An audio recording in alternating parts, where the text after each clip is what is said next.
All right. Hello, everybody. Welcome to the show. I'm Spencer, and of course, we have our licensed clinical therapist, Nazir. That's me. Yes, that's you.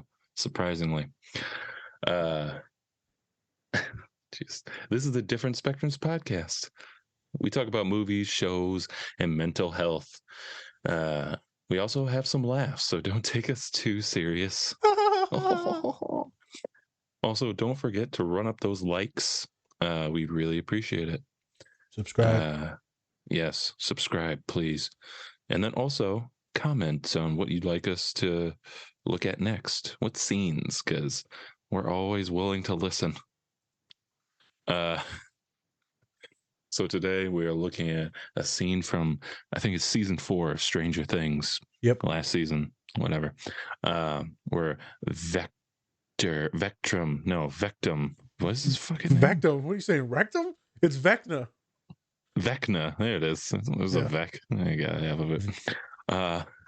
Where Vecna's going through his childhood and his traumas, some would say. Some sure. Yeah. Did he like Hitler? I don't know. He probably did. Blonde hair, blue eyes. And then that, let's be honest, it was the same time period as the Nazis were taking over. So I bet he had the same ideologies. Just saying. Could be. That's me. But yeah, we're going to be taking a look at his sociopathological behavior. That was a mouthful. And Yeah, then worked. also how he talks about conformity. That's the main topic, conformity, and Yep. how some people kind of question existence and they spiral from that, especially those who are on the spectrum. Yep. Yes. And then we're also going to be taking a look at a meaning of life, and we'll try to have some funnies in there, but we'll see what happens. Yeah. Between the murder, we'll try to do our best to therapize this. It's my. You can Yes. blame me for this pod, people. You can blame me. There you go. I thought he This is made some not valid today. points. We'll figure it out. We'll figure. We'll see what happens. So for the scene, we're not going to show Vecna's murder of all of his family members / animals into him being a serial killer. We're not going to do And the that. children at the hospital. We're not doing that. Yep. It's a little much. It's a little much. So you could call us pussies if you want, but you know what? We're taking a chance here. We're going to be talking about Nazis, so I think we're good. Yeah, we're going to be respectful, and but we want to show some parts where he starts talking into his pathology and his ideations, his thoughts, his ideologies, and so we're going to get into that. Yes. So, Nazir, anything before we get into the clip? That was it, man. You've actually caught it pretty good. You said some mouthfuls of words, some things. That's what I do. Yeah. College degree, even though it's in marketing. It's fine. Yeah. Let's do it. Let's check it out. Whoop, whoop. Vecna. Dun. We're not going to do 4. Dong dong. Get to the clip. That was terrible. Jesus. But then, to my surprise, our new home provided a discovery and a newfound sense of purpose. I found a nest of black widows living inside of them. Most people fear spiders. They detest them. And yet, I found them endlessly fascinating. More than that, I found a great comfort in them. The kinship. Like me, they are solitary creatures and deeply misunderstood. They are gods of our world, the most important of all predators. They immobilize and feed on the weak, bringing balance and order to an unstable ecosystem. But the human world was disrupting this harmony. You see, humans are a unique type of pest, multiplying and poisoning our world, all while enforcing a structure of their own, a deeply unnatural structure. Where others saw order, I saw a straitjacket. A cruel, oppressive world dictated by made-up rules. Seconds, minutes, hours, days, weeks, months, years, decades, each life, a faded, lesser copy of the one before. Wake up, eat, work, sleep, reproduce, and die. Everyone is just waiting. Waiting for it all to be over. All while performing in a silly, terrible play day after day. I could not do that. I could not close off my mind and join in the madness. I could not pretend. And I realized I didn't have to.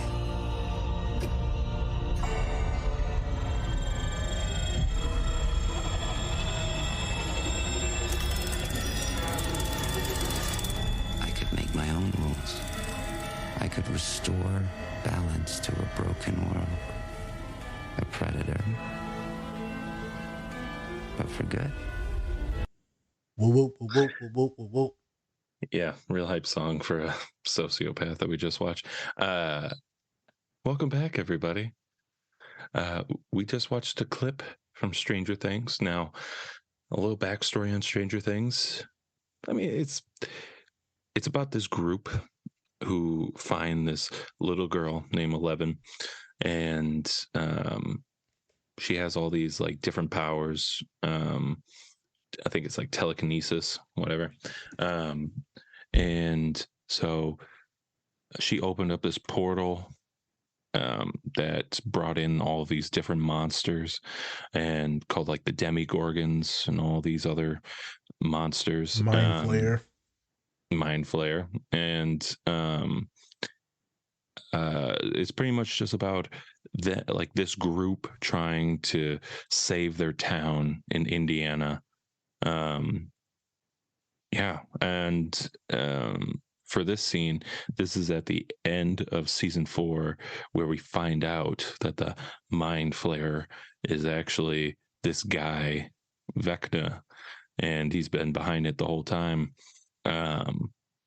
And now he's kind of going through his backstory of how he got here. Why am I this evil? Doesn't give a great reason for me, but you know what? Hey, to each their own, right? That makes him a great villain, though, right? That just, he's probably one of the, he has to be like, I think for me, he has to be like top 10 villains. He has to be up there. It's pretty good. Because, yeah, pretty good villain. And then he's like very ruthless, meticulous, all this shit. Smart. Anyways. Yep. Yeah.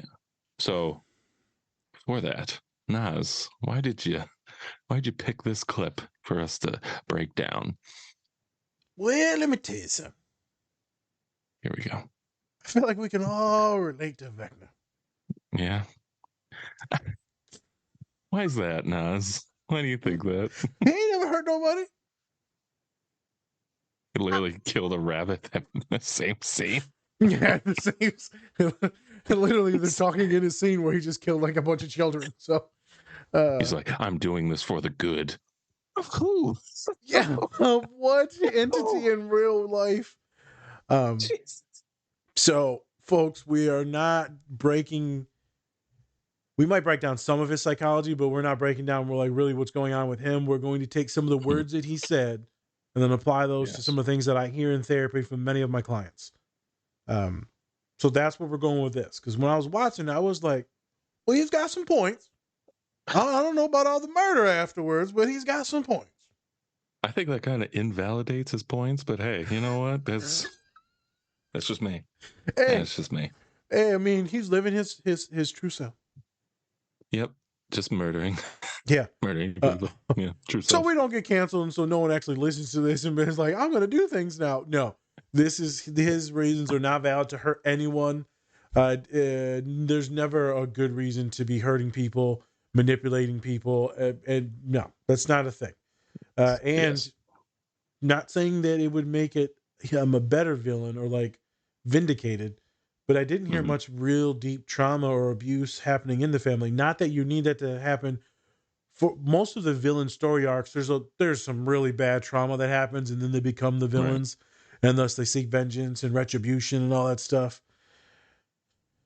Yeah, his wasn't that bad. His seemed like just a kid that was He was a weird, but maybe well-off bullied. child.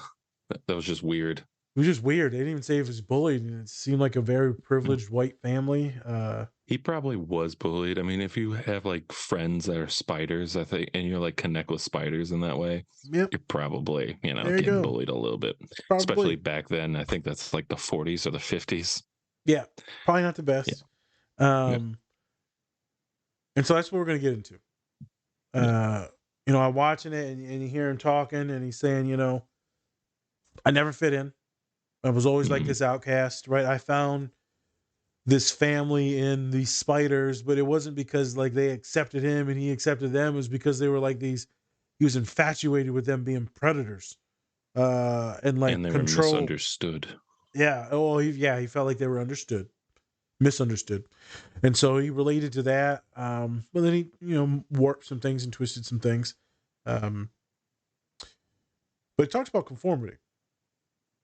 And I know a lot of my clients report that. A lot of neurodivergent people report that. I mean, that's why we have the highest rates of camouflage and leads to more burnout, more depression, more social anxiety, right? Living unauthentic lives. That's why a lot of my clients are like, I don't have a personality. I'm like, motherfucker, you're 22. You got a personality. I know you do because I don't Mhm. even like you. And if I don't like you, that means I don't like your personality. I'm going to use my powers now. Yeah. Murder. No, no, no, no, no, no. No. Yeah. Nosebleed. That's the one thing I don't like about Stranger Things. Like, oh my god, they're so strong. Nosebleed. It's just like whatever. It's so stupid. Way to get a nosebleed, nerd. Look how strong they are. Nosebleed.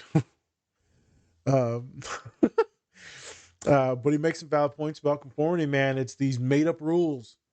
It's a construct. He talks about time, minutes, seconds, days, right? This and that. But well, who makes up these rules? Well, if we go back yonder, there's white men. But we're not talking about racism today. But in actuality, a lot of it does come from patriarchy. And I fall into that. Many people fall into that hole of conformity when it comes to dress code, speech patterns, colloquiums, when we're applying for jobs, when it comes to gender roles, femininity, masculinity, right? There's just all these made up things that people put us into boxes, and then we try to assimilate so that people don't pick on us or bully us. But then we never actually really get to be ourselves. And we've talked about this a million times in the podcast, being ourselves. Mm-hmm. I thought this was just something good because how angry he is about the conformity and how he Right. fucking hates it. And so many of us hate it. Right. Minus the murder, and the sociopathy. Get away from that. Look, my problem with this Go is ahead. that you hear the same shit from Nazis. You really do. Like, society is just, it's wrong. We shouldn't be doing these certain things. And then, oh, yeah, by the way, let's murder these people over here because they're different. So you're like, can you pick a side? Like, do you want to be conformed or do you not want to be conformed, but yet you still want to murder people? There's like this gray area, right? Yeah, Of well, yeah, from, it's a paradox, yeah, right? He doesn't like the conformity, but yet he's going to pretty much force conformity and just murder everyone exactly. because he wants For to build people a that new are world. technically weaker. I don't even know I don't even think he wanted actually to reform. The world was just going to be monsters because I think he wanted to murder everyone. Yeah, he probably just wanted like spiders or some shit. Yeah, I don't know. I don't know. Yeah. But that's why he wanted, I think he wanted, that's why he wanted 11 though, because she had like his same powers Yeah, and stuff. And so that's why he went to that school to be like, or not the school, but like yeah, he yeah. went to that Hospital facility thing. with all Yeah, those special kids to be like, okay, which one of you are gonna listen to my bullshit and I can actually feel like is a threat to me. Because then maybe we can join together and I don't have to be alone. Correct. That's what I think. But the threat to me thing, possibly. Also, he made it seem like there was like some type of possible companionship or possible like right. would enjoy them or like them or respected them type of vibe. I guess a sociopath can have respect for some folks, but they still think Right. that they're the top dog. It's an interesting dynamic, his love for 11, but in actuality, it was all just really probably to manipulate them so he can get out of prison or whatever the hell that hospital was. That's what I think it was too. Yeah. Yeah. I don't think And he so really loved anybody. No, we'll get into that in a smidge. Yeah. So that was the big thing is the conformity man is so many people report it, and everyone's trying to fit in, right? This is what we do. And I got some of my neurodivergent students, they don't fit at all. They're completely ignorant. They don't care. It didn't matter. They're wearing shoes that are tight too tight, pants that don't fit, clothes that ain't been washed in weeks. Like they're completely ignorant. Some of them, I'm like, bro, you need new shoes. Because the ones you got smell like catfish. Jeez. Oh, I've had some bad ones in there. I'm like, okay, you ain't showered in a week, 2 weeks. I only go 2 weeks without showering. You ain't showered in a month. I only got 3 rashes. That's 2. How many rashes? 3. 3. 3. I just held up 2 fingers. There you go. Gotta tell the people on the podcast how dumb you are. Yeah. That's the dyslexia. It don't even work. It works with your hands too. For that was part 1. Part 2. Make some valid points. It's talking about the monotony of life. So I'm going to preference some of this real quick. Some folks, this could be a smidge triggering, but it's very common for folks to contemplate meaning, purpose in life. Well, why do I here? What's my point of being alive, my existence? Some people will look to religion. Some people will look within themselves. Some people will experience things by helping others. It depends. Meaning and purpose of life is complex and it's different for everyone. We all find it in different ways. By no means do I want to trigger anyone into like a suicidal spiral or a depressive spiral. But he brings up some points when it comes to work. And I'm going strictly just on a work thing. For some friends that I've talked to and from many clients that I've talked to, minus all the murder. Minus all the murder. Minus the murder. I'm just going to have to keep saying that. I'm just going to have to keep saying that. It's such a big line, though. It's just like, hey, you know what? He worked at a grocery store and was a murderer. You're like, yeah, I think I'm going to lean towards the murderer side than he was a grocery store clerk. Yeah, well, I'm just going to ignore that. I'm gonna appreciate the art, not the artist. All right, fair enough. The art is just murder. Jesus, great art. Great art. You know what? He did it in such an artful way. Oh my God. I'm not going to lie. The way that he was murdering people was the most disgusting thing I've ever seen in my life. Well, and let's be honest, like he's murdered many others. Yeah. So, technically through like the demigorgons and stuff. Demigorgons, like, yeah, all that. It's all him, yeah, because he's a hive mind and all that stuff. But yeah. Let's focus on he's just murdering like innocent people and like children. It's interesting. Yeah. Most of your kills are children. Yeah. It's interesting. The weak ones. Sarcasm. But he talks when he's starting to wind up, when he's looking at the clock, and then he's talking to 11, and he's like, the minutes, the days, the weeks, right? It goes by the months, and you wake up, repeat, and it's just a carbon copy of a lesser version of the previous day, and his voice picks up, and then you can hear that kind of demonic voice coming through of Vecna, right? Because now it's the anger, the pain, the sadness, the rejection. Which is interesting because there's no way you felt that when you were a child. But maybe you did because he was experiencing some traumas. We didn't see it, but let's say that he did. And you can kind of get lost in that sauce. And you're like, what is the point of life? This is it. I'm just going to go to work, shit, and die. some days, many of years, I felt, I put my head in the sand and I'll look up in a couple of years and hopefully things will be okay. And I'm like, oh shit, I'm going back down. So what I'm talking about is dissociating and just kind of like, sleeping to get past all these traumas and different things. And sometimes, you can get lost in the sauce and next thing you know, it's just the years go by.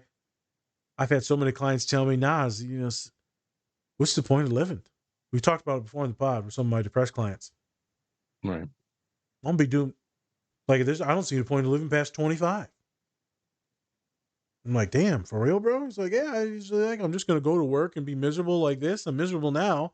Why would it be better, more happy at work? So I brought this up because I feel like many people experience this, and many of my neurodivergent folks think about the meaning and purpose of life more often. It's like a very common thing that come up because they're trying to figure out what they're getting ready to do with their lives. They don't see the path. They don't really see what's going on because it's really not finite and it's not linear. Most people's lives, right? This shit just happens. But how do you explain that to someone who needs routine, needs a list, needs a format, a roadmap?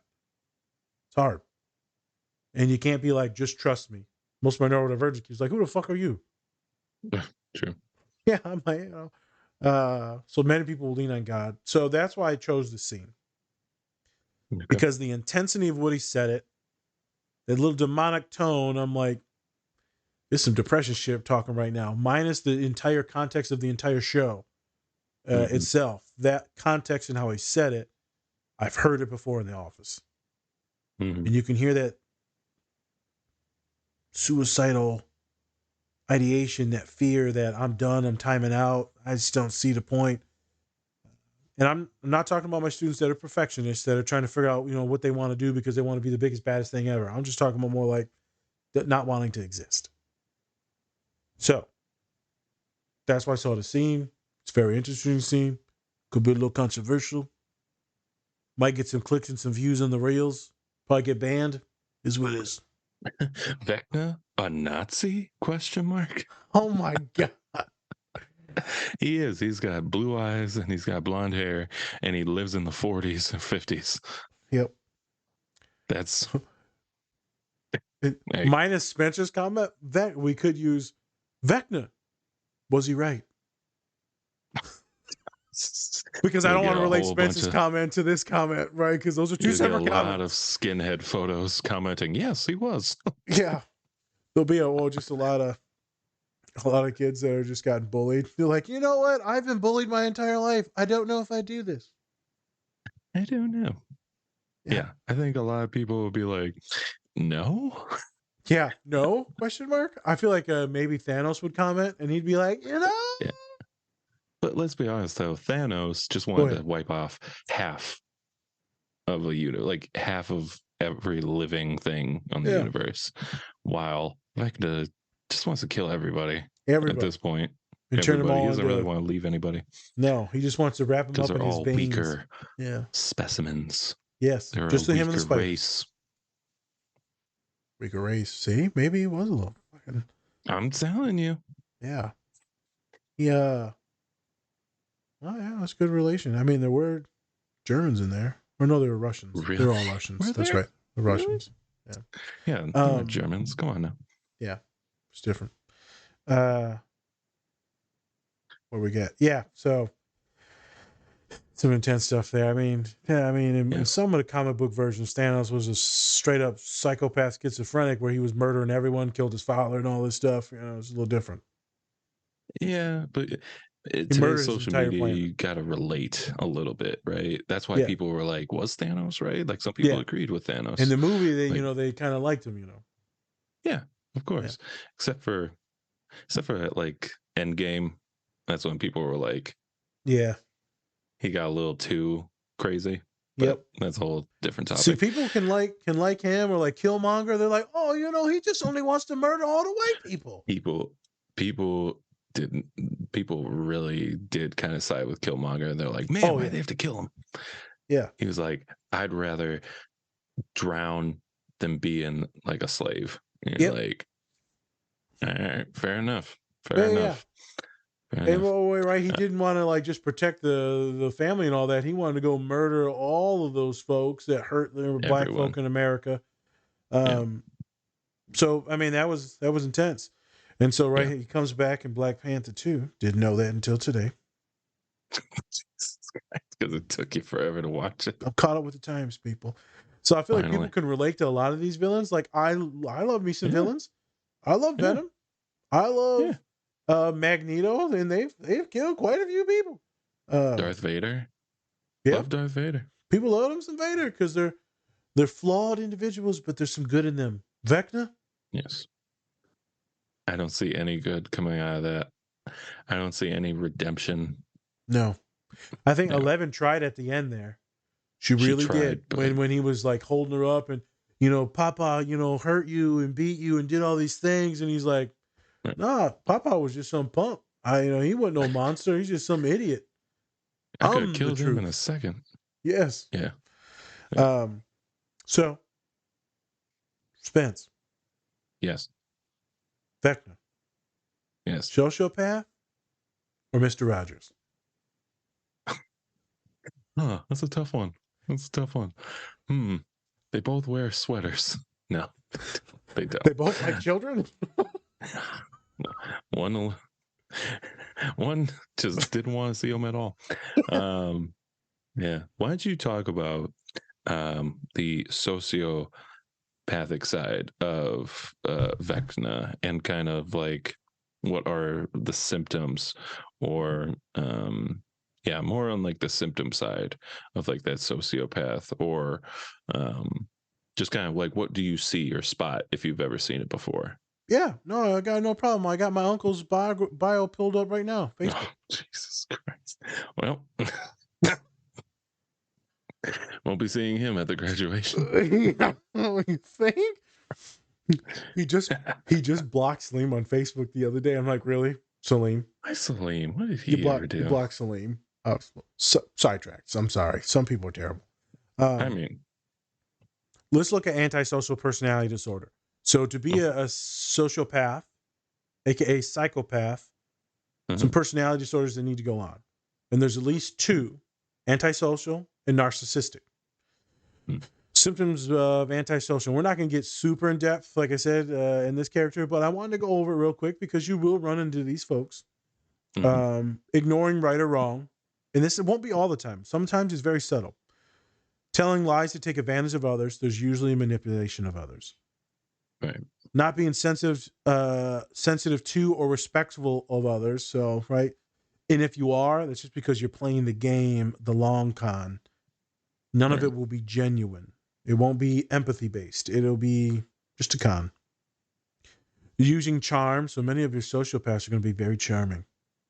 And so even him, right? Very charming. Got 11 to do a few things, right? Played the strings, got out of the hospital, the prison, right? I mean, very charming. Right. Will use charm or wit to manipulate others for personal gain or pleasure. So perfect. Having a sense of superiority. Extremely opinionated. Deep opinions. Yeah. He was like, I'm going to kill everybody because they're just not spiders. I like spiders. Yeah. I like turtles. Sorry. God, can you imagine if that kid was just like a murderer? Someone needs to check him out. I like turtles. That's all I like. That's all. The turtles will take over. Me and the turtles. It's just him just pouring ooze on a bunch of turtles to get him to turn to Ninja Turtles. He just has an army of Ninja Turtles in his backyard. Yep. And they already like dominoes. There's a lot of comorbidities right now between Stranger Things and the Turtle Kid. Hey, dominoes causing problems. We need to look into this. Having problems with the law, including criminal behavior. So not always. This could go on for a long time. A lot of your white collar crimes and things like this, they can get away with hurting millions of people and embezzling millions of dollars. Technically, a lot of these dudes don't get caught, or you can be laying off millions of people or thousands of people. You really don't care. Right. You don't always have to get in trouble. And there's different types of sociopaths as well. But there's a couple different books I can recommend people check out. Being hostile, aggressive, violent, threatening to others, Vecna to the T. Mm-hmm. Feeling no guilt about harming others. So I've worked with some clients. I'm teasing out, what's going on, so I got some clients that want to keep people, right? They, if someone's hurt them or this or that, or something's going on, people have had homicidal thoughts. Right. But rarely do I ever see like there's they'll harm others or they'll take advantage of others and there's no guilt, there's no remorse at all. Rarely will I see that. I have seen it though. I have seen it where clients will take advantage of people, their partners. I've seen it in relationships. Well, they'll use them for money, they'll use them for sex, right? And they'll be cheating with them on a bunch of other people and stuff like that. We're not talking about normal type of cheating. We're talking about some crazy stuff now. Jesus. Like when they come to my office and they'll tell me what they're abusing and what they're doing. And I know they're playing games with me in the office. I've had it where, I'd be working with one of the humans and the other human was working with one of the other therapists. And the one will come into me and lie and lie and lie. Be schmoozing me. He would schmooze some of the interns. So, but he was being very abusive and beating his partner. Wow. Intense. But they lie, and I'm the victim now. I'm the victim. No one understands me, right? Like she keeps doing this stuff. She's crazy, man. People don't understand she's crazy. I'm like, okay, well, pinning her up against the wall and beating her. So, I mean, yeah. What's going on here? Be irresponsible or failing to fulfill work or financial responsibilities. So, right, the folks can use people, manipulate people, and get them to do a lot of the things. Right. So it could be theft. I've had some antisocial folks. I was just steal, not for need, just because they like to fix. My kleptos, they just, they get some of that stuff out of it. That like when we go to the gym or you make a few baskets, for them, it's like hurting others, taking advantage, getting away with breaking the rules. They get a sense of just energy and just excitement. Being like, ooh, that was a nice rush. Yep. They don't care who they hurt. Right. And aggressive towards people or animals, right? He was hurting animals for a young age. So they're painting you a picture that he is antisocial personality disorder. Not antisocial like you don't like hanging out with folks. Like a lot of us neurodivergent folks. Antisocial is different than antisocial personality disorder, which is pretty much no empathy. You don't care about anyone but yourself and you think that you're the shit. I'm not going to read through narcissism personality disorder, but that one's also usually put in there. You think you're the best. You think you're deserve everything. Inflated ego, we call it. Even when you don't really contribute something, you feel like you should be admired for it and talked about in a kind way. There's usually a violent rage that comes out when people challenge you or question you or when you fail. There are some narcissists that are what we call ego weak. So they are like the biggest, baddest and all that, but they're very insecure. Very insecure. And so they'll lash out when you challenge them in certain things. One of the most dangerous people to be in a relationship with is a narcissist. Didn't know. Antisocial, well, I mean, obviously that's legit dangerous now because you're going to be getting hurt. So there's a book called The Sociopath Next Door. It's an intense book. Book scared the shit out of me, kid. My boss had me read it. It's nothing but case studies about not murderers. It's nothing but case studies, but average people, but that are sociopaths that are just taking advantage of people. And the common thing that they found is that they always play the victim. What is Vecna doing in the story? It's playing the victim. Playing the victim. That's why I have to give it up to the writers and the creators of this, because they did a fantastic job of really breaking them down. Especially in that one scene right there, you can really see all of these little steps that he's taking to really be on that antisocial behavior. Wow, it's interesting. So, and kind of listening to that feels like, for personally, I think even Thanos is not as bad, honestly, because at least he had some type of. He felt like, especially, he had some type of emotional connection with like Gamora, and so bingo. At least he has that, right? While Vecna doesn't have any really emotional connection with anybody. Nothing. Even like with 11, he wasn't really. Let's be honest, he wasn't having any emotional connection. The most he had was just the spiders. Yes, which are these. But almost even they inanimate. didn't show him any emotional connection back. Nope. So he had love towards things that were supposedly misunderstood, but at the same time couldn't give him any type of love back. Mm-hmm. Interesting. Interesting. Very Interesting the relationships that people will find themselves in. Mhm. I was going to say, right, obviously his deep love for Gamora, and he actually wanted to like help humanity by like because of the starvation that was going on. But there Yeah, was a lot because of he saw his murdering and people die. yeah, and there was a lot of murdering, slaying that was going on. So there's some antisocial stuff that's going on for sure because there was no remorse for a lot of stuff that he did, but he Right. had some Right. reasonings for it. Yes. I feel like the Thanos in Endgame was even more of a monster than the Thanos in the first It one. was. Yeah. It was because he was just trying to kill people at Yeah, that he was point. just slaying people, dude. Yeah. So this is an interesting one. So there's another Mm. book or a TED Talk. Mm. Forgot the dude's name. But the TED Talks it's just called the Psychopath Inside. Mm. So it's this dude, he's a neuroscientist, and he's doing these brain imaging and scans on serial killers, psychopaths, Right. straight up serial killers. So he's doing all the brain imaging, that and that, this and that, but he was also doing one for his family and doing like a family tree and like and all that and looking at him. You know, he's Mm-hmm. bebopping in the lab. He's like, oh, one of the serial killers got smushed in with the family. And so he opened it up and, you know, he went to go put it away. He looks at it, said, damn, that's my name. So the whole book is how he opens up, and TED Talks is how he finds out that he has a sociopathic brain and how some of the wiring is missing where it should be linked to empathy and all that. The wiring is not necessarily there.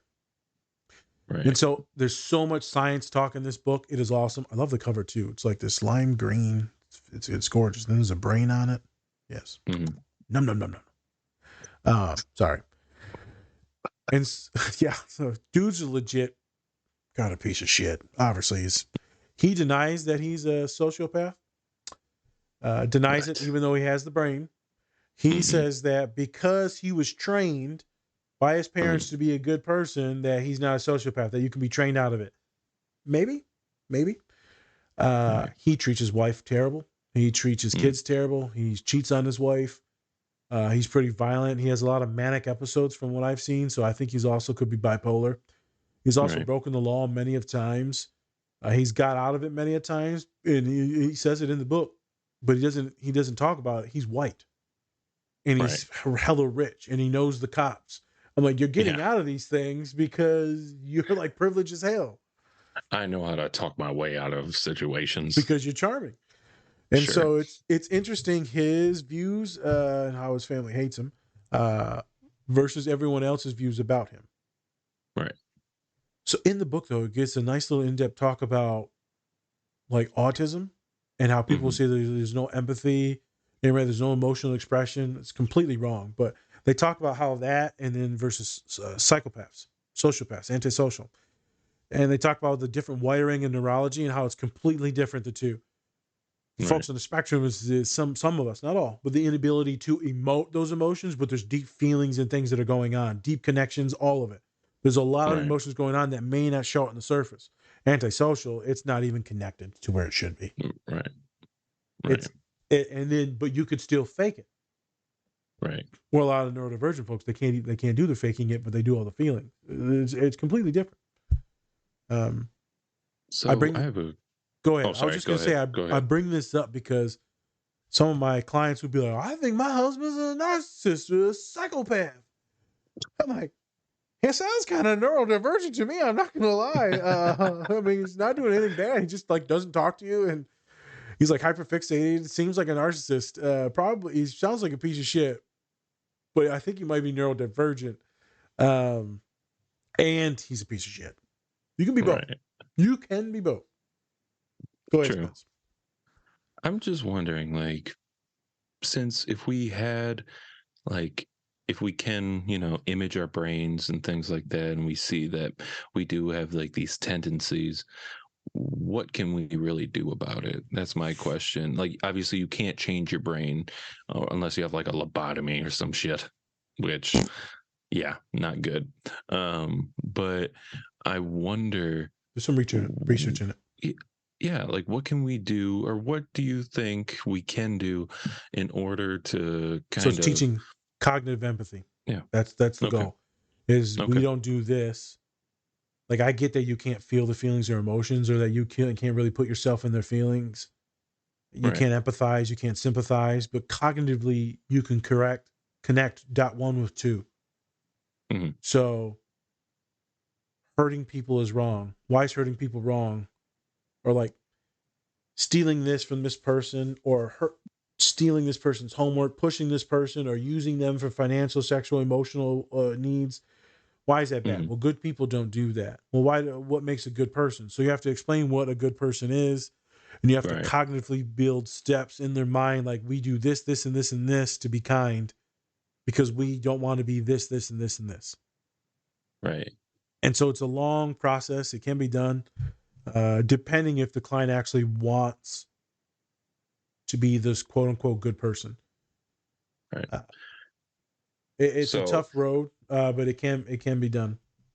with that, if you had Vecna when he was a kid before he did all this terrible things, like what would, so you, is that the steps that you would take Oof. for him in that situation, or would you go a different route with See that, that they're especially trying if he's to, having these thoughts? yeah. So they're trying to make it seem that he was so traumatized Right. that it led him into this sociopathic personality disorder. And usually personality disorders are out of trauma. Hmm. So you would have to get the kid to open up and talk, and then like be like their partner, their friend, their comrade, and then slowly try to pick apart their brain. But if the kid's already kind of bouncing off the deep end, you have to do your best to make sure that he's safe. So kind of like how Hmm. Dexter's dad did. So anyone Oh that yeah, watched Dexter, his dad did his best to give him cognitive empathy and rules he and did. formats and how we don't hurt people, specifically good people. Great show, Um, by the way. Great show. That's a show that we should probably dive into. Oh, we definitely will. Definitely I will. actually think we have it written down. But bro, it would be tough because if the kid brings up like some homicidal tendencies or wants or needs, then you got to report it, and then he's going to an institution because right he's harmful to others. Right. I've got some clients that have said some weird stuff to me this in the past couple of years. This year, Hmm. past couple of years. Rarely do I get weirded out, bro. And I've told you this. Rarely do I get weirded Yeah. out. Every once in a while, you're like, oh, Yeah. That's not uh, good. Anytime you say that, I'm like, it's not gonna be a good you story. get the heebie-jeebies. It's like Will. I think his name was Will in the show, or maybe it's Yeah. Mike. But he gets every time Vecna's around, when the mind Yeah, flayer's it's around, he Will. gets the spike. It's Will. He gets the spikies on his neck. He's like, Yeah. Yeah. um. So that happens. It'd be tough, man. It'd be tough. You'd Yeah. have to decipher out, what's going on. Is he actually hurting people? What is his thoughts? What is his feelings? Can you soothe some of the trauma that's done? Yeah, who knows? I've never been in that ability with a child like that. I've always seen the Right. afters of trauma. I haven't been in Right. the depths of it with children. I don't work with children. See, and that's kind of the thing that I like about like the because Stranger Things is set in like the 70s, 80s. Yep. And I like the fact that they put Vecna in a timeline where it's like the 50s, 40s, whatever, Yep. and they don't really have anything help for that unless it's like I said, like a lobotomy or like a loony Yeah. bin, pretty much. Yeah. So There's no such thing as like really therapy back then. It was you were institutionalized. yeah. It should be noted that autism, not too long ago, was Mhm. seen as like this demonic thing, and you Right. were institutionalized and in some places killed. Oh Uh, wow. yes. Oh, And right, I've written about this. It's not my studies. This is CDC data, but like 10 years ago, it was 1 in 250. Right. In Jesus. 2016, the new data says it's 1 in 44. The actual data probably is like more like 1 in 10 or 1 in 15 that's on the Hmm. spectrum. But not too long ago, it was seen as like this horrible thing that Right. people were like psychosis that were autistic. Uh, so yeah, in the 40s, come on, bro. They would have put you into Yeah. an institution. They would have doped them up, and that would have been about it. Yeah. So Interesting. it is interesting. Yeah, I don't even know how I would approach a kid like that, honestly. it would be such a tough thing because he That's is so far gone. so far gone. So far gone. Maybe as a kid that you can get some different stuff. I've had folks that are schizophrenic, Right. and we've had some interesting conversations. I bet When you they're, have. when they're actively psychotic, not when they're medicated and everything's fine. Like we'll talk Right. about the auditory hallucinations and the delusions that are coming up. Mhm. But it's, when they're not using their meds and then, pretty active and stimulated, like having conversations with the alters that they're talking to. Been interesting. Oof. And he's like, gold likes you. I'm like, yeah. He's like, as long as gold likes you, you're good. Red doesn't like you, we're in trouble. Like, oh, tell Mr. Red that I left out the milk and cookies for him. So Oh. Huh? he's the I first love human that taught Christmas. me about Bitcoin. Oh, I that's knew good. Bitcoin. Yeah, this kid was giving me all his Bitcoin information. I'm like, let's keep him on the Bitcoin before he tries to kill me. Do you know it was gonna flop? I think that was after it flopped. This is like 2016. Oh, okay. So it went up to like 10 grand or like 15 grand, and then it tanked. And he's like, don't worry about it. It'll come back. I actually love Which one said that? Red or gold? I don't. Oh, Jesus. He was a great kid. I really liked him. His It's good. favorite show was Ready Player One. He liked that, the book and the show. He said it was good. It was a good movie. It was a good Yeah. movie. I He liked said the it. book was awesome. Everyone loved the book. Never Yeah. read it. No idea. Uh, All right. So we've talked about the two big things. Three? No, we've Yes. talked about all three things now. So this Yeah, might be a I'm talking longer about pod. everything. But this is why I want to get into some actually like therapizing now. I've talked about the scenes and like can be representation for like these three different things. Right. Yeah, this could probably be a pod itself. Mhm. I was talking to the best team, some of my other friends that have had some intrusive thoughts with suicidality, this and that. Lots of clients. I've done little talks and outreaches with students. I said, don't ask me what the meaning of life is, because you ain't gonna like what I got to say. They'll be like, what you got to say, Mr. Niles? I'm like, there is no meaning. Pack up for death. Oh my god. Although, Just go to your spiders. go find your spiders. Oh, it should be noted, a lot of neurodivergent people like bugs and animals and stuff like that, specifically bugs. And so when they talk about, I relate to spiders, I'm like, I know a few kids that like spiders. Uh-oh, do you have a clock? A Yeah. creepy clock? No clocks around you, no rabbits. Bung. When we draw on those spiders, you can like them, just don't draw them.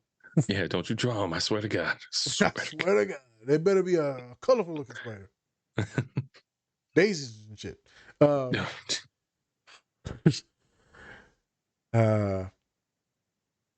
So whenever I get a student that's in what we call nihilism, or some folks will think about chaos theory, and there's a bunch of different philosophies to life. But there's nihilism, like there's no meaning, there's no point to any of this shit. Doesn't really matter what we do, and then that can lead to a lot of depression. Right. Part of me believes some of that stuff. One of my clients told me my ideology is like this one sector. I'm like, oh, okay, forgot it shit instantly.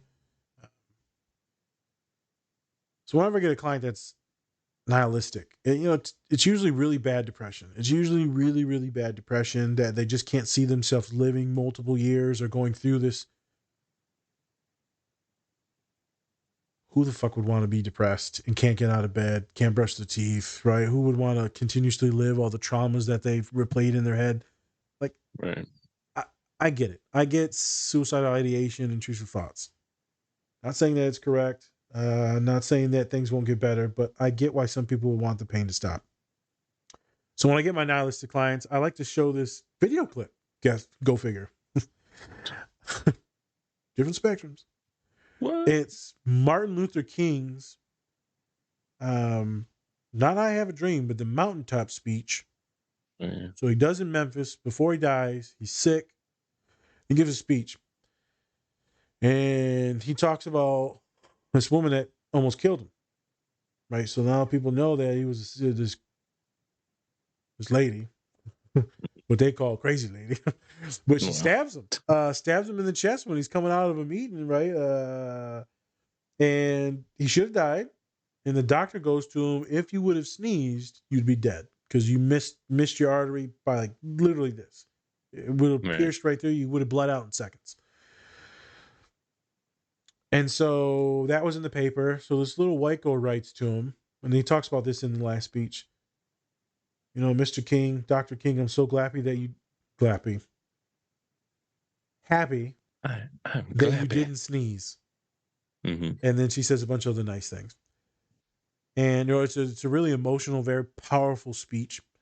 Um, and I play that for students. So I say, hey man, if you would have sneezed, the movement probably stops at that time. And me Mm-hmm. and your ass ain't in college. You know, we probably getting our asses kicked somewhere else in sectors of the United States, sectors. Yeah. Uh, so it's pretty cool that how the impact of like one human can change the entire world. Mm-hmm. He didn't probably know it. All his friends didn't know it. All the people that probably died didn't really know it. But it's all these small little impacts that change the world, change Mm-hmm. people's worlds. And so I try to stick to that whenever I feel like monotonous or I didn't do anything Mm-hmm. that day, that week, that month. You're just grinding on your computer and stuff like that. Is now, I may not change the world, Spencer, but I'm changing worlds almost all the time. Yeah. And maybe one of those fuckers will like create the cure for cancer, or like some physicist, or they'll fly the plane that saves this person, or who knows? Mm-hmm. I can guarantee you, I've stopped people from committing suicide, hundreds, if Yeah. not thousands. I've kept hundreds, thousands in school. Mm-hmm. It means something. It's got to mean Yeah. something. Um, Yeah. so I guess my life does have meaning and purpose. But what about the people that are just working at McDonald's? What is their meaning and purpose? Well, you know, that's where we get real scared because my students will say, "Well, Nas, you're helping people. Mm-hmm. I'm just some fucking kid with a math degree." Mm-hmm. So then we have to start breaking down their meaning and purpose and where do they find their life satisfaction and their joys. And so, Spence, you've talked about this, me and you, tons of times. What are the joys? Mm-hmm. What are the things that you enjoy? What are your hobbies, things, friends, love, your Novembers? Yeah. I don't know if you've ever thought about this thing this deep is like, what's the meaning and purpose and point of life? Like I told you, are we just fucking in a video game when aliens are controlling us and we're just like a marble in a fucking garbage bag? No, I've never thought about that, honestly. Only because I just try to find Welcome to depression. small joys. Well, that's the thing. Like, I Joking. just try to find, for me personally, I just try to find small things that make me happy each day. Right. For the folks aren't seeing this, I'm pointing at Spence like Mm-hmm. viciously. Mm-hmm. This is where we start in therapy. Continue. Sorry to cut you off. Yeah. But yeah, no, I just think that I can always dwell on the things that I can't control. But what's the point? What's the point in doing that for me? I know for a lot of people that's a lot easier said than done. Yep. But if I always just look back on all the bad things that could have happened and or could happen, then I would just be stuck and I wouldn't really move anywhere. I would just not do anything. And so for me, it's always just trying to find little things, like even if it's seeing Dom for the day, or for a week, or if it's just talking to you, be like playing certain music that gets me in a good mood, or making a shot you know that I really Practice wanted to make. Yeah, just anything like that. It's talking to your just mom, taking, right? Who yeah, knows? just taking things you know where at least for now I have an advantage over, you know, being depressed. Like, I have that advantage of having people in my life, having things in my life where I can do those. And a lot of people don't want to see that positive side. Or maybe they can't, It's hard. but there's something in your There's life always that something. makes it positive. And so why not just I don't really try to focus on like what's the meaning of life, because I'm just living life. Fuck it. Like, I'm just gonna keep on going, even if it is a big video game. At least I'm having fun. So So fuck one of it. my clients said in group therapy the other day, they said it's to have fun. I said a lot of my people I work with ain't having fun. Right. And they're like, ah, fuck. I usually start with a lot of people is the small things. Mm-hmm. There's a reason why I like opening the door. So my mom told me to open the door, or she's gonna beat my ass. Well, that's one reason. Okay. But she always told me to open the door, and then I started watching. Every time I open the door, everyone's so nice and so happy. Majority of the time, you always get them kind of assholes every once in a while just walk in. I'm like, damn, bro. Yeah, don't even say shit. Like, okay. Yep. Yeah. Smack. Like I was walking outside the gym today, and I waited a few seconds. Mm-hmm. I don't know. I heard this somewhere, man, and I'm fucking up the numbers because I'm not good with anything. But they said, man, if you can do like just 20% of the easy things, 10% of the easy things, like holding open the door, saying thank you, you're welcome, addressing people how they want to be addressed, you can just do some of the basics. 10 to 20%. Actually, just try to do it. And Right. if you can just do like 3% of the hard things, where you might have to pick up the phone call to talk to someone, or you might have to go to someone's house, or maybe you gotta, they gotta cry on your shoulder, this or that. Who knows what it is? Maybe you gotta go Right. pick up your homie's kid from daycare or some shit. I don't know. That's something that actually takes time and energy. But I said if you can kind of follow this rule where you do an incremental measurements going downwards, you know, 10 to 20% of the easy stuff, right? It's right there in front of you. Just try to do it. And then the medium stuff, you bring it back to down like 5%. And the hard stuff, 3%. If you want to move those numbers up even more, you could. So let's say Mm-hmm. you do 90% of the super easy stuff. Just Right. being pleasant to people, acknowledging people. I think the big thing with me holding up the door is that people know that I see them. Mm-hmm. So if the motherfucker's real depressed, like no one ever notices me, never does shit. Remember that big fat guy opened that door that one time? That big Samoan. He said Yeah, aloha. that, I was that like, oh big shit. Polynesian looking motherfucker. He's playing a ukulele. I swear to God. Yeah. But I'm like, for real, man, that shit means something. I know I love when people open the door for me. I'm like, damn, man, thank you, man. Yeah. Makes me feel less like I'm this predator or this villain. Like they actually see me as someone worthy enough to open the door. It feels good. Uh, I always try to do the easy things. When I'm sending emails or working with clients, I'm going to do the easy shit right off the bat. I'm going to do it no matter what. Mm-hmm. And then the medium stuff, it's going to take some time. It's 50-50 if I get that shit done. And then it's about 10% chance I'm going to do the hard stuff. So like I had to talk to one of the kids I mentor. I ain't talked to him in a while. And I knew it was going to be a talk. So he sent me a message, say, man, I need to holler at you about some job stuff. Okay, I Mm-hmm. said, shoot.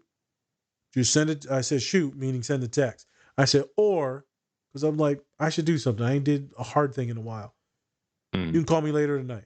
Call me later tonight. We talk about 30 minutes, seal it up. He's got his plan of action to go ask for this raise and all this stuff. Nice. And then someone else hit me up the next day, like, I need to talk to you about something. I said, hey, you out of luck, motherfucker. You can text me if you want, but I might not answer. Yeah. You're going after the next motherfucker. Well, I'm sad. Well, Sucks. have you tried drugs? Oh my God. Have you Have you talked to tried? spiders lately? So I was going to say the same thing. Do you like spiders? Do you like murder? Sarcasm, Yes. people. Sarcasm, people. Sarcasm. So Spence, you were right on the point. What I hit with a lot of people. I think another thing that you were trying to say but didn't say is gratitude. Yeah. I got a couple clients that that the ex not a couple. A lot of clients' gratitude is really good. You're grateful for what you got, and you're not really focused on the things that you don't have. Right.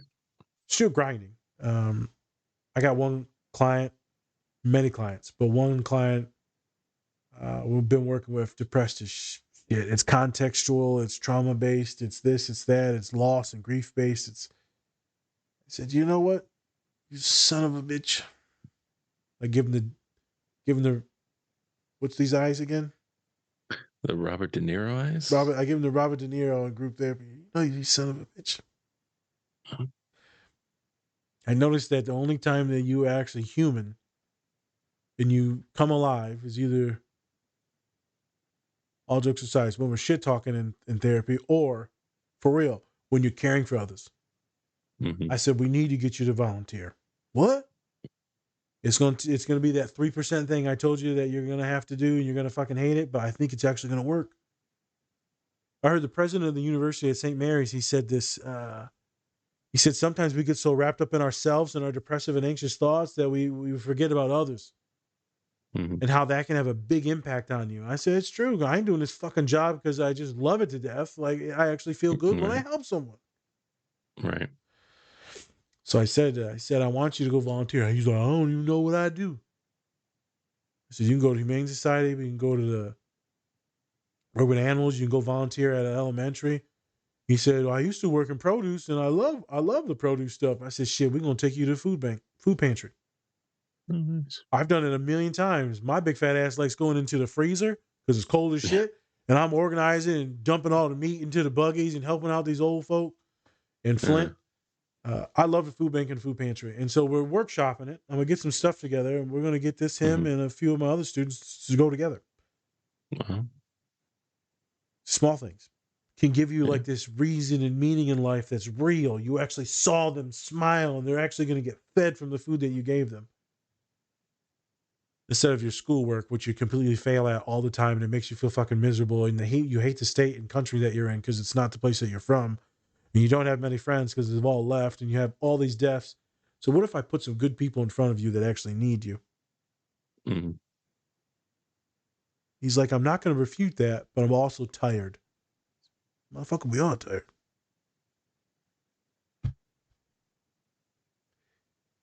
Like I said, I don't know if there's meaning in life, but it's up to us to figure out what our own meaning is. Yeah. I'm not suicidal, folks.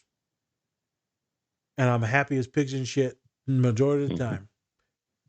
But Spence, you asked me a question, I think last week or the week before. You said, what is the big goal you're shooting for, Nas? I said, how the fuck do I know?